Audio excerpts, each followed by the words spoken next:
अस्सलामु अलैकुम। प्यारे बच्चों, आज की हमारी कहानी का उन्वान है नेकी का तराजू और गुनाहों का बोझ।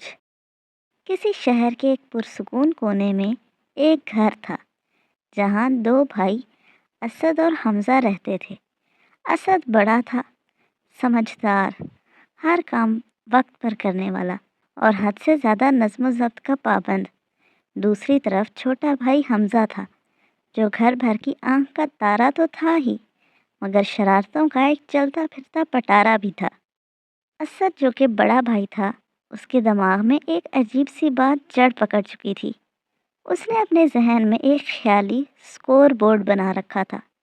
वो हमज़ा की हर गलती, हर झूठ और हर शरारत को उस बोर्ड पर दर्ज कर लेता, यानी अपने जहन में नक्श कर लेता।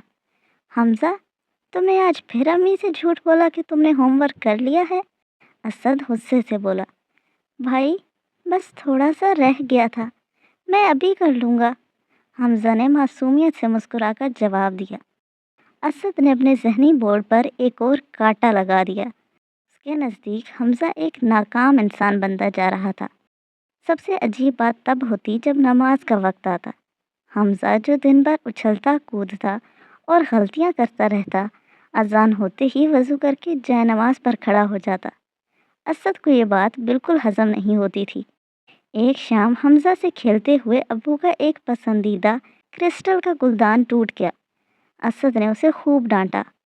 थोड़ी देर बाद जब मगरिब की अजान हुई और हमज़ा सर झुकाए नमाज पढ़ने लगा तो असद से रहा ना गया। नमाज ख़त्म होते ही असद ने तंज़न कहा, वाह भाई वाह, अभी गुलदान तोड़ कर आए हो, अभी झूठ बोला और अब इतने सुकून से नमाज पढ़ रहे हो। तुम जैसे शरारती लोगों की नमाज़ें कहाँ कबूल होती होंगी। एक तरफ तुम्हारे ये गुनाह और दूसरी तरफ ये इबादत। तुम्हारी नमाज़ों का तो कोई फ़ायदा नहीं। पहले इंसान बनो, फिर मुसलमान बनना। हमज़ा खामोश रहा।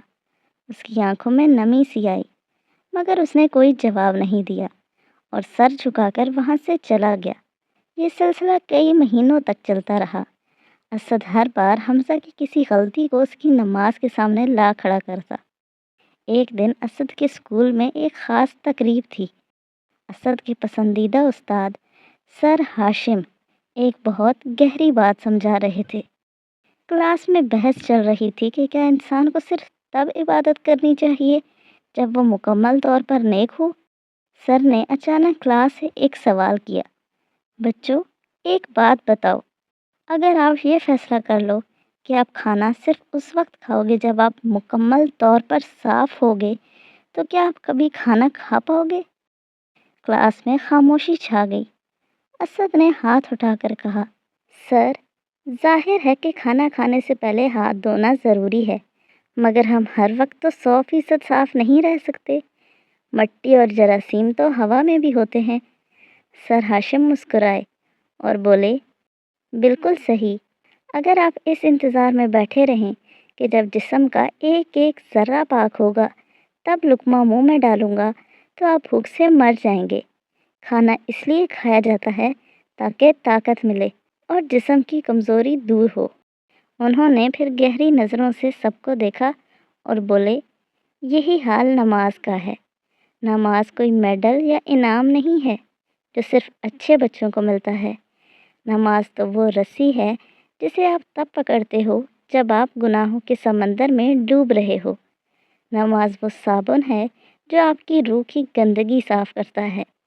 अगर कोई गुनाहगार नमाज पढ़ रहा है तो इसका मतलब ये नहीं कि वो मुनाफिक है, बल्कि इसका मतलब ये है कि उसे अपने रब की ज़रूरत किसी भी नेक इंसान से ज़्यादा है।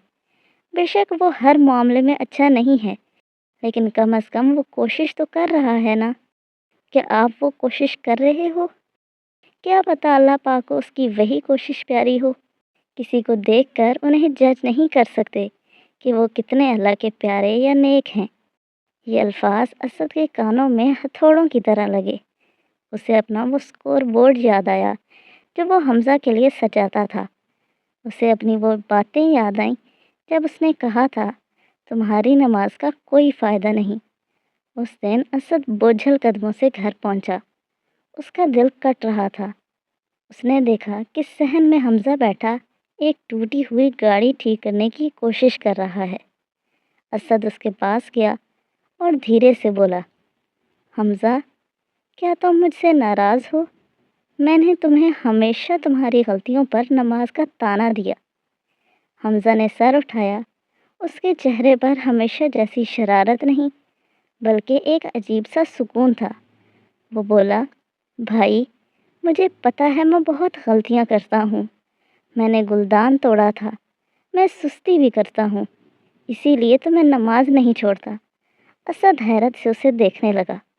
حمزہ نے بات جاری رکھی، آپ کو لگتا تھا کہ میں نیک بن کر نماز پڑھتا ہوں، مگر سچ تو یہ ہے کہ میں نماز اس لیے پڑھتا ہوں کیونکہ مجھے لگتا ہے کہ میں اچھا نہیں ہوں۔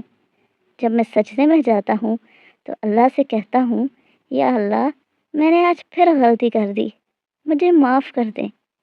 اگر میں نماز چھوڑ دوں گا تو میں بالکل ہی بگڑ جاؤں گا۔ نماز میری نیکی کا ثبوت نہیں، میری ضرورت ہے۔ اسد کی آنکھوں سے آنسو بہہ نکلے۔ اسے سمجھ آ گیا کہ حمزہ اس سے کہیں زیادہ بڑا اور سمجھدار نکلا۔ حمزہ کو معلوم تھا کہ اللہ پاک کا دروازہ گناہ گاروں کے لیے ہمیشہ کھلا رہتا ہے۔ اس دن اسد نے اپنے ذہن کا وہ سکور بورڈ ہمیشہ کے لیے مٹا دیا۔ اس نے سیکھ لیا کہ کسی کے گناہوں کا حساب رکھنا اس کا کام نہیں، بلکہ گرتے ہوئے کو سہارا دینا اصل نیکی ہے۔ اس رات دونوں بھائیوں نے ساتھ نماز پڑھی۔ حمزہ اب بھی شرارتی تھا، مگر اسد اب اس کا جج نہیں، اس کا سچا بھائی بن چکا تھا۔ تو پیارے بچوں، آج کی کہانی سے ہم نے کیا سیکھا؟ آج کی کہانی سے ہم نے یہ سیکھا کہ عبادت اس لیے نہیں کی جاتی کہ ہم کامل ہیں، بلکہ اس لیے کی جاتی ہے کیونکہ ہم ناقص ہیں اور ہمیں اپنے رب کی مدد کی ضرورت ہے۔ کسی کو اس کے گناہوں کی وجہ سے اللہ کی رحمت سے مایوس کرنا سب سے بڑی غلطی ہے۔ نماز ایک تحفہ ہے، انعام نہیں۔ اکثر ہمیں لگتا ہے کہ جب ہم بہت اچھے بچے بنیں گے تبھی اللہ کے سامنے کھڑے ہوں گے، لیکن سچ تو یہ ہے کہ نماز ہمیں اچھا بننے میں مدد دیتی ہے۔ جیسے گندے ہاتھ صاف کرنے کے لیے صابن کی ضرورت ہوتی ہے، ویسے ہی دل اور روح کی صفائی کے لیے نماز کی ضرورت ہوتی ہے۔ کسی کو جج نہ کریں۔ ہمیں کبھی بھی دوسروں کی غلطیوں کا سکور بورڈ نہیں بنانا چاہیے۔ ہم نہیں جانتے کہ سامنے والا اپنی غلطی پر کتنا شرمندہ ہے اور وہ تنہائی میں اللہ سے کیسے معافی مانگ رہا ہے۔ دوسروں کی برائیاں گننے کے بجائے ہمیں اپنی اصلاح پر توجہ دینی چاہیے۔ اللہ کی رحمت سے کبھی مایوس نہ ہوں۔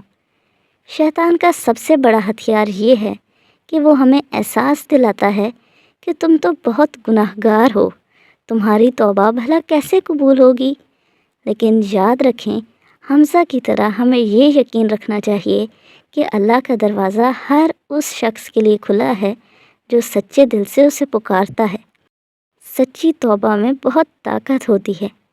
نیکی کا ترازو پتھروں جیسی بھاری عبادتوں سے نہیں، بلکہ اس خلوص اور شرمندگی سے بھرتا ہے جو ہم اللہ کے سامنے محسوس کرتے ہیں۔ ایک چھوٹا سا آنسو بھی گناہوں کے پہاڑ کو ختم کر سکتا ہے۔ بڑا بہن بھائی ہونے کا مطلب صرف حکم چلانا نہیں ہوتا، بلکہ چھوٹے بہن بھائیوں کی غلطیوں پر انہیں پیار سے سمجھانا اور ان کا سہارا بننا ہوتا ہے۔ نفرت سے نہیں بلکہ محبت سے ہم کسی کا بھی دل جیت سکتے ہیں۔ تو پیارے بچوں، کوشش کریں کہ آج سے ہم کسی کی غلطیوں کا حساب نہ رکھیں، بلکہ سب کو نیکی کی طرف پیار سے بلائیں۔ تو آج کے لیے اتنا ہی، کل ملیں گے ایک نئی کہانی کے ساتھ۔ تب تک کے لیے اللہ حافظ، فی امان اللہ۔